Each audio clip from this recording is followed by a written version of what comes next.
ಪ್ರಶ್ನೆ 1. ವಿಶ್ವ archery para ಸರಣಿ 2026 ಎಲ್ಲಿ ನಡೆಯಿತು? ಉತ್ತರ ಬ್ಯಾಂಕಾಕ್, ಥೈಲ್ಯಾಂಡ್. ಪ್ರಶ್ನೆ 2. ವಿಶ್ವ ಆರ್ಚರಿ ಪ್ಯಾರಾ ಸರಣಿ 2026ರಲ್ಲಿ ಭಾರತ ಒಟ್ಟು ಎಷ್ಟು ಪದಕ ಗಳಿಸಿತು? ಉತ್ತರ 16 ಪದಕಗಳು. ಪ್ರಶ್ನೆ 3.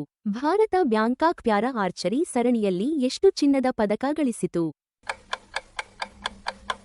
ಉತ್ತರ 7 ಚಿನ್ನದ ಪದಕ. ಪ್ರಶ್ನೆ 4.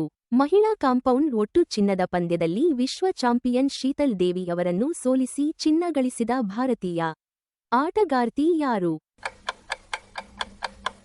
ಉತ್ತರ ಪಾಯಲ್ ನಾಗ್. ಪ್ರಶ್ನೆ 5. ಶೀತಲ್ ದೇವಿ ಯಾವ ರಾಜ್ಯದ ಪ್ಯಾರಾ ಆರ್ಚರ್?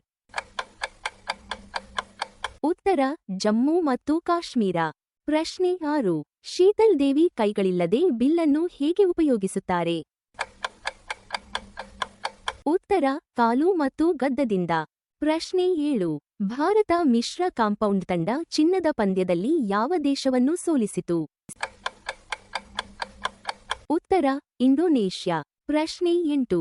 ಮಿಶ್ರ ಕಾಂಪೌಂಡ್ ತಂಡ ಚಿನ್ನ ಗಳಿಸಿದ ಭಾರತದ ಜೋಡಿ ಯಾರು? ಉತ್ತರ ಶೀತಲ್ ದೇವಿ ಮತ್ತು ತೋಮನ್ ಕುಮಾರ್. ಪ್ರಶ್ನೆ 9. ಮಹಿಳಾ ತಂಡ ಕಾಂಪೌಂಡ್ ಚಿನ್ನ ಗಳಿಸಿದ ಪಂದ್ಯದಲ್ಲಿ ಭಾರತ ಯಾವ ದೇಶ ಸೋಲಿಸಿತು? ಉತ್ತರ ಕಝಾಕಿಸ್ತಾನ್. ಪ್ರಶ್ನೆ 10. ನಿಮಗೆ ಇಷ್ಟವಾದ ಭಾರತೀಯ ಪ್ಯಾರಾ ಅಥ್ಲೀಟ್ ಯಾರು? ಕಾಮೆಂಟ್ ಮಾಡಿ. ಈ ಪ್ರಶ್ನೆಯ ಉತ್ತರವನ್ನು ಕಾಮೆಂಟ್ನಲ್ಲಿ ಬರೆಯಿರಿ. ಧನ್ಯವಾದಗಳು. ಲೈಕ್ ಮಾಡಿ, ಶೇರ್ ಮಾಡಿ, ಫಾಲೋ ಮಾಡಿ.